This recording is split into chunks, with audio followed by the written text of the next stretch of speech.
केरला के रहने वाले इस फैमिली के 6 मेंबर्स की मिस्टीरियस तरीके से मौत हो गई। ये केस है कोडाथाई केरला का, जहां थॉमस फैमिली रहती थी और 2002 से 2016 के बीच इस फैमिली के 6 मेंबर्स की मिस्टीरियस तरीके से मौत हो जाती है, जिसमें एक 2 साल की बच्ची भी शामिल थी जिसका नाम एल्फाइन था। सबसे पहली मौत अनम्मा थॉमस की हुई। इसके 6 साल बाद इनके हस्बैंड टॉम थॉमस की मौत हुई। दोनों की मौत बहुत ही मिस्टीरियस तरीके से हुई, जहाँ मौत के रीजन की कोई क्लैरिटी नहीं थी और मौत की वजह हार्ट अटैक अज्यूम की गई। और इसके 4 साल बाद इन दोनों के बेटे रॉय थॉमस की भी मौत हो गई। रॉय की मौत भी उसके माँ बाप की तरह ही हुई। रॉय की मौत के बाद उसकी फैमिली बहुत कंफ्यूजन में थी और रॉय की मौत ने उसकी फैमिली को क्वेश्चन करने पर मजबूर कर दिया। और थॉमस फैमिली के फैमिली फ्रेंड अंकल मैथ्यूज ने पुलिस से रॉय की बॉडी का पोस्टमार्टम करने को कहा। पोस्टमार्टम से ये पता चला कि रॉय की बॉडी में साइनाइड नाम का जहर पाया गया है, पर पुलिस और परिवार की लापरवाही की वजह से ये केस भी जल्दी ही बंद हो गया। इसके बाद 2014 में अंकल मैथ्यूज की भी मिस्टीरियस तरीके से मौत हो गई।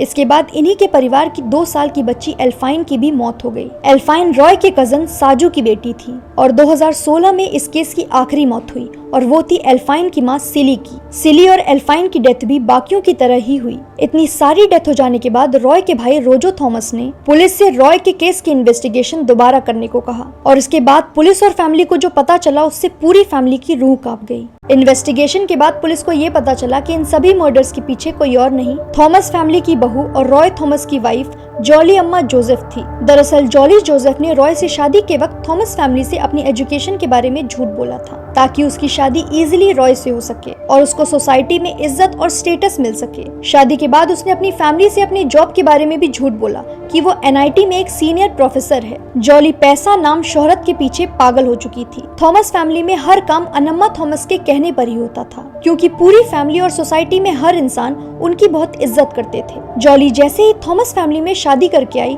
उसे अनम्मा से जलन होने लगी और अब वो फैमिली में अपनी मदर इन लॉ अनम्मा की जगह लेना चाहती थी और इसलिए जॉली ने अनम्मा के लिए करी बनाई और उसमें साइनाइड मिलाकर अनम्मा को खिला दिया। इसके बाद ही अनम्मा की डेथ हो गई। अपनी सास के मर जाने के बाद उसने अपनी पूरी फैमिली की बहुत देखभाल की और चीजों को इस तरह मैनिपुलेट किया कि उसके फादर इन लॉ ने अपनी पूरी प्रॉपर्टी जॉली के नाम कर दी। लेकिन कुछ टाइम बाद उसके father in law Tom Thomas को भी उसके इरादों पे शक होने लगा। इसके बाद जॉली ने उनको भी साइनाइड देकर रास्ते से हटा दिया। जॉली को पैसा, स्टेटस सब कुछ मिल चुका था, पर इसके बाद भी उसकी लालच कम नहीं हुई। 2011 में जॉली के हस्बैंड रॉय की फाइनेंशियल कंडीशन खराब होने लगी, जिसके बाद जॉली का अफेयर एक एमएस मैथ्यूज नाम के आदमी से होने लगा और जॉली एमएस मैथ्यूज से ही साइनाइड खरीदती थी क्योंकि उसकी अपनी ज्वेलरी की दुकान थी और साइनाइड ज्वेलरी को साफ करने के काम आता है। इसके बाद रॉय को भी इनके अफेयर के बारे में पता चल गया, जिसके बाद जॉली ने रॉय को ही रास्ते से हटाने का फैसला ले लिया। रॉय के मरने पर पूरी फैमिली बहुत कंफ्यूजन और शॉक में थी और तभी अंकल मैथ्यूज ने पुलिस से रॉय का पोस्टमार्टम करने को कहा। पोस्टमार्टम से ये पता चला कि रॉय की बॉडी में साइनाइड नाम का जहर था। जॉली से जब इस बारे में पूछा गया तो उसका कहना था कि रॉय की फाइनेंशियली हालत बहुत खराब थी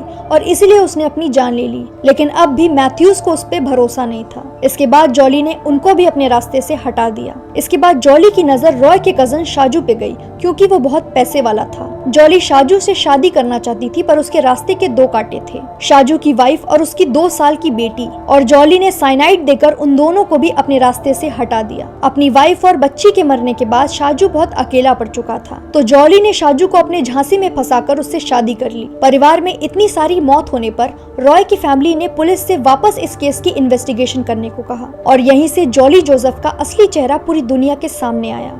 इस पूरे केस पर नेटफ्लिक्स की एक डॉक्यूमेंट्री भी बनी है, करी एंड साइनाइड।